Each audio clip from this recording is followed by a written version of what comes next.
Assalamualaikum warahmatullahi wabarakatuh. Baiklah, kali ini saya akan menjawab terkait soal pada diskusi yang ketiga terkait pendidikan formal dan informal. Untuk soal yang pertama, dalam konteks pendidikan dasar di Indonesia, bagaimana perbandingan antara manfaat dan tantangan dari pendidikan formal dan informal? Sebagai guru pendidikan dasar, bagaimana Anda dapat mengintegrasikan elemen-elemen pendidikan informal dalam kurikulum formal untuk meningkatkan keterampilan sosial, kreativitas, dan penerapan pengetahuan dalam kehidupan sehari-hari? Menurut pendapat saya, di Indonesia ini pendidikan dasar itu terdiri dari dua, yaitu pendidikan formal, yaitu pendidikan yang ada di sekolah, yang terstruktur dengan kurikulum nasional, dan ada pendidikan informal, di mana pembelajaran yang berlangsung di luar sistem sekolah formal, seperti dalam keluarga, komunitas, ataupun lingkungan sosial. Adapun manfaat dan tantangan pendidikan formal adalah pendidikan formal itu menawarkan kurikulum yang terstruktur, tenaga pendidik yang profesional, serta fasilitas yang mendukung pembelajaran, di mana siswa mendapatkan pendidikan yang sistematis sesuai standar nasional seperti penguasaan literasi, numerasi, serta pengetahuan tentang sains, sosial, dan budaya. Apakah tantangan dari pendidikan formal itu? Yang pertama, kurikulum yang kaku, kurangnya keterlibatan praktik langsung dalam kehidupan sehari-hari, serta kecenderungan metode pengajaran yang lebih berorientasi pada hasil akademik dibandingkan pengembangan keterampilan sosial atau kreativitas. Manfaat dan tantangan dalam pendidikan informal. Yang pertama, pendidikan informal memberikan fleksibilitas dalam pembelajaran. Dengan itu, memungkinkan siswa untuk mengeksplorasi minat dan bakat mereka di luar sekolah. Ini juga berkontribusi pada penguatan keterampilan sosial, komunikasi, dan kreativitas melalui pengalaman langsung dalam kehidupan sehari-hari. Namun, tantangannya adalah kurangnya sistem evaluasi dan struktur pembelajaran, sehingga efektivitasnya seringkali sulit diukur dan bervariasi antar individu dan lingkungan. Sebagai guru pendidikan dasar, integrasi elemen pendidikan informal ke dalam kurikulum formal dapat dilakukan dengan beberapa strategi. Yang pertama, dengan pembelajaran berbasis proyek.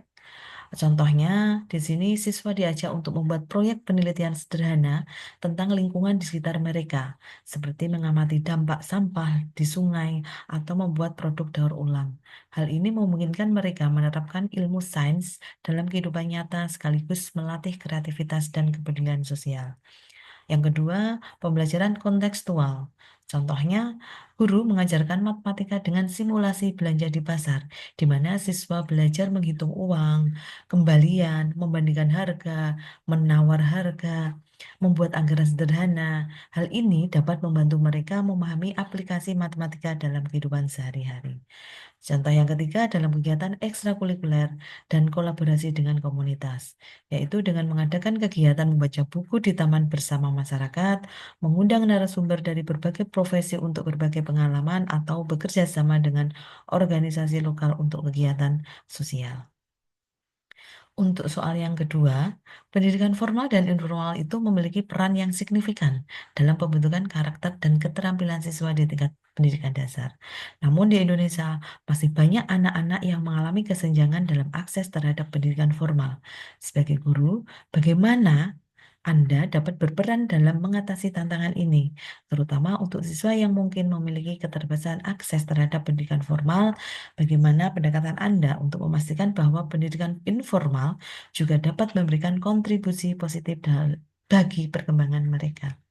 Menurut pendapat saya, memang betul di Indonesia itu masih banyak anak yang mengalami keterbatasan akses terhadap pendidikan formal, khususnya untuk anak-anak yang di pedalaman, baik karena faktor ekonomi, geografis, maupun sosial. Sebagai guru pendidikan dasar, ada beberapa langkah yang dapat dilakukan untuk membantu siswa dalam mengalami kesenjangan ini. Yang pertama, dengan menggunakan pendekatan inklusif dalam pembelajaran.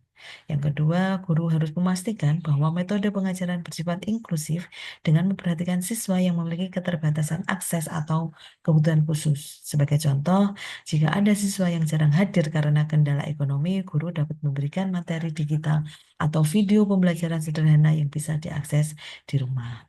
Jika ada siswa dengan kesulitan membaca atau menulis, guru bisa menggunakan metode pembelajaran multisensori seperti audio, gambar, dan praktek langsung. Yang ketiga, memanfaatkan teknologi dan sumber belajar terbuka. Dapat belajar di lingkungan alam sekitar kita. Yang keempat, teknologi dapat menjadi jembatan bagi siswa yang memiliki keterbatasan akses terhadap pendidikan formal. Sebagai contoh, menggunakan aplikasi belajar gratis seperti Rumah Belajar Kemdikbud, Khan Academy, atau video edukasi di YouTube sebagai bahan tambahan belajar. Jika sekolah berada di daerah terpencil tanpa akses internet, guru bisa membuat modul sederhana atau merekam materi dalam bentuk audio yang bisa dibagikan kepada siswa. Selanjutnya, mendorong pendidikan berbasis komunitas. Pendidikan tidak dapat terbatas dalam ruang kelas. Guru dapat bekerja sama dengan komunitas setempat untuk mendukung pembelajaran informal. Contohnya, mengadakan kelompok belajar berbasis komunitas seperti bimbingan belajar gratis di masjid, balai desa, atau rumah salah satu siswa. Memanfaatkan peran orang tua sebagai pendidik di rumah, misalnya dengan memberikan panduan aktivitas sederhana yang bisa dilakukan bersama anak.